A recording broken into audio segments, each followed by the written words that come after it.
Hello, and welcome on back to Persona 4 Golden. It feels good to be back, man. It feels good to be back, but I do have to say, I have several things that I don't feel good about for a variety of reasons, so if you want to, go ahead and listen to me get into them as Persona 4's beautiful music and the dulcet tones of the score play in the background. If you so choose, if you so want to. I'm gonna leave it here, so that way it just won't autoplay the big ol' intro, which I will play. It will be played. Don't worry. But yeah, I don't know. Honestly, up top, I just want to say, as a guy who posts like Hades stuff, I am not only ecstatic to have learned the release date for Hades, but I'm also incredibly upset about it because A, it's apparently coming to Nintendo Switch first, exclusively on consoles. So it's like, I don't know, what's like the time limit on that? Is it like a week? Is it like a month? Like how, there's no news on like when it's going to release for other consoles? Like, who knows? Maybe it's just for a day. God, I hope so. But yeah, just so we're all aware, I'm dropping everything for Hades 2. The second Hades 2 comes out, I am playing nothing but Hades 2. I am just going to be mainlining it, and I'm going to finally be playing it, and I'm so excited for it. And also, it's so funny too, because I have completely removed any Hades stuff from my life that is not like my own content, where it's like me editing videos or like thinking about Hades or doing stuff like that. Like, I still interact with Hades in that way, but it's like I used to be on the subreddit. I'm no longer on there. Used to get Hades clips, no longer get those, because I'm just like, show me nothing about Hades. I want to know nothing. If you show me anything Hades related, I'm getting off your app, whatever it may be, whether it's YouTube, whether it's TikTok, whether it's any other social media platform. I'm just like, I don't want to see any Hades stuff. And so it's really funny that the way I found out about the Hades 2 announcement coming out officially for consoles is via watching Connor Eats Pants video. Because I like Connor Eats Pants. I think he's really funny. And so I was just like casually like listening to his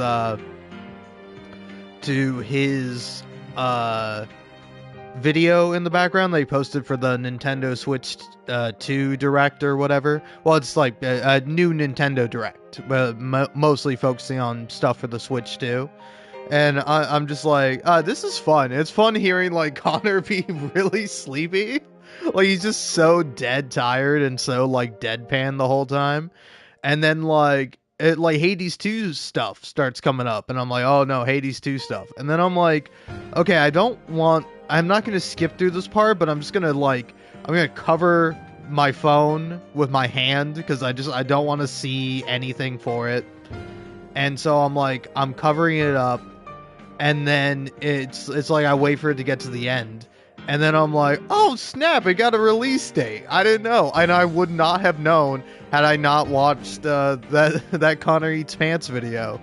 So shout out to Connor Eats Pants. I like that guy. He's really great, really funny. Genuinely, just one of my favorite guys nowadays. But yeah. No, pretty cool stuff for me at least, but also has sent me into a panic, because I'm like, man, I thought it was going to be like at least a couple more months. Like I was almost kind of expecting like October would be the time for Hades 2 to come out. Who knows? It may very well be for me, because I am but a poor, humbled console peasant with a $700 machine that plays video games. So yeah, it's very hard being so broke.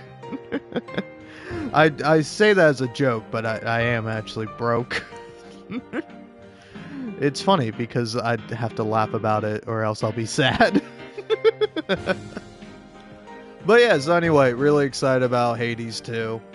And then excited, disappointed, a little bit annoyed. I'm a little annoyed because it's like, screw you, Nintendo. All right, because also they announced some new Fire Emblem thing, and I'm just like, I don't know, man. I don't know if I care. All right, like, I still need to go back and beat my Blue Lions playthrough of Fire Emblem Three Houses, because I've done like 3 playthroughs so far, or I'm on my 3rd playthrough, where I did like Crimson Flower or whatever it's called. Is it? I think it's Crimson Flower. I don't know if it is, but essentially Edelgard's route, where you join the Black Eagles, and then did the Golden Deer route, where you join Claude, and I forget what his faction is called. I genuinely forget what it's called. What is it called? It's the Leicester Alliance, right? Does it have a different name? I don't know. And then there's the Azure Moon route that I'm currently doing with where that's run by Dimitri. And honestly, can I say that one is my favorite one so far. It's like, I really love Dimitri as a character, and also it's like, I will say, it's fitting that I'm talking about this over Persona, because it's like in my very first video on my channel, where I do a character rant where I talk in my fancy rich guy voice. Ooh, look at me. I talk about the Persona games and essentially just rant and go, why can't I be gay? Huh? Why not, Persona? Why not? All right, let me date Kanji. Let me date Yosuke. Let me date Ryuji. All right, let me date Yusuke. Let me date Akihiko, man. Let me date Shinji. You know, let me not date Ken. I don't know why you allowed that in Persona 3 Portable with the female character, where it's with the FemC, where it's like, oh hey, listen, we're not gonna have anything gay or quote unquote taboo in our games, but as like, how old are the characters supposed to be? It's like they're 15 or 16 in Persona 3, right? The main character. And like, it's just like, oh yeah, you can also like date a 10-year-old, which is wild. It is insane and also morally reprehensible. What the hell, Atlas? Why'd you do that, man? Ugh. But yeah, anyway. I mean, like, for real, honestly, if the music is bad and I don't like the music of like the new remixes and stuff for Persona 4 Revival, or they don't let you be gay finally in Persona 4 Revival, like, if you don't want to give a kanji romance, which first of all is criminal, and second of all, it's like, screw you, man. All right, say what you will about the man himself. I like Troy Baker's voice. I think he's a good like actor. But yeah, it's also a shame, because now it's like, oh, if I could romance Yosuke, I'm not going to be romancing Yuri Lowenthal, who I also love as an actor. He's Spider-Man, god damn it. I understand it's probably expensive to have Spider-Man back in the studio, but let me date Spider-Man, damn it, Atlas. Damn you. Oh, man. But yeah, so it is really rather interesting. I'm very curious to see how they're going to handle the Persona 4 Revival, and if it's going to be of any interest to me. It may be, it may not be. I don't know. We'll see. But yeah, anyway, I think that's all the gaming I had to talk about. Dude, it's sad. It's sad having 0 viewers. Like, I understand why, but it still hurts, man. Every time. It is just a soul-crushing sort of thing. But hey, you know what's a very filling thing? Well, you know what will fill the empty void of my heart? Music, baby. Music all the way. But yeah, so, anywhoosies, oh yeah, I guess, over this intro, I hate for this to be the thing I talk about, but, like, You ever see that new like AI ask feature on YouTube? I don't use it very rarely or really at all, except for occasionally on like my own live streams, because it's like using it on my Hades videos would be like pointless. Like there'd be like no real reason to use it on there, but like it is interesting to see how like it will summarize my live streams, and it's surprisingly accurate, and I do feel a little bit bad every time I do hit that hey summarize my video button, and I'm like, oh, I'm probably like killing a tree by doing this. It hurts, man. It does hurt, but I literally, by the way, I've only done it like twice. I did it once the first time I saw it on like one of my Red Dead Redemption 2 live streams, and I was surprised with how like accurately it summed up the things I was talking about. And then I did just now for my Hollow Knight video that I did or Hollow Knight live stream I did the other day, and like it was very funny where it described me talking about things. It's like, here's PostModernLemon live streaming a game in which he talks or has a very humorous and cynical like personality or something like that. And I was like, I don't like that a robot is calling me funny. Okay? Humans can determine what is funny. A robot can very clearly, easily see that I am cynical. I'm not mad about that. I feel like that's an accurate assessment. But like being able to like say that I'm funny or humorous, I'm like, I don't think you do that. I don't think you have the right machine. But it did lead me to think that it's like as evil and terrible and no good, awful, bad, awful, terrible, no good, really just useless as AI is. I think that like eventually, like in the future, AI might be able to make like some of the funniest things. Like it might be able to do some really funny stuff, but like it will never be funnier than a human, right? Like try as it might, like I think it might be able to make the funniest thing someone has ever seen, right? Where it's like for an individual, it can be like, here's all your interests, here's all your tastes and stuff. Let's generate something funny with that, or like make something funny from this. And I think it's very possible that it could make something that like somebody thinks is like the funniest thing ever. But it's like, it will still never be able to beat humans out in humor. I sincerely believe that. Because it's like, something like spontaneous and creative and really interesting about humanity, the way we communicate, talk, and connect. And like comedy is like one of the ways in which we do that. And it's like, it tries it may. I don't think a robot can ever beat it out. Like it's like, I mean I've said it before, I'll say it again. If you have a AI girlfriend, if you have like a if you like watch AI content, you are a traitor to your species. You are betraying humanity, and for what? For who? For corporations? Listen, man, alright? We can all acknowledge that people work at corporations, and those people, you know, they deserve happiness and safety and all the basic requirements that all humans need and require, but unfortunately don't always have access to. You know, I think we can agree on that, irregardless of how evil your corporation is. But it's like, they're getting rid of the people.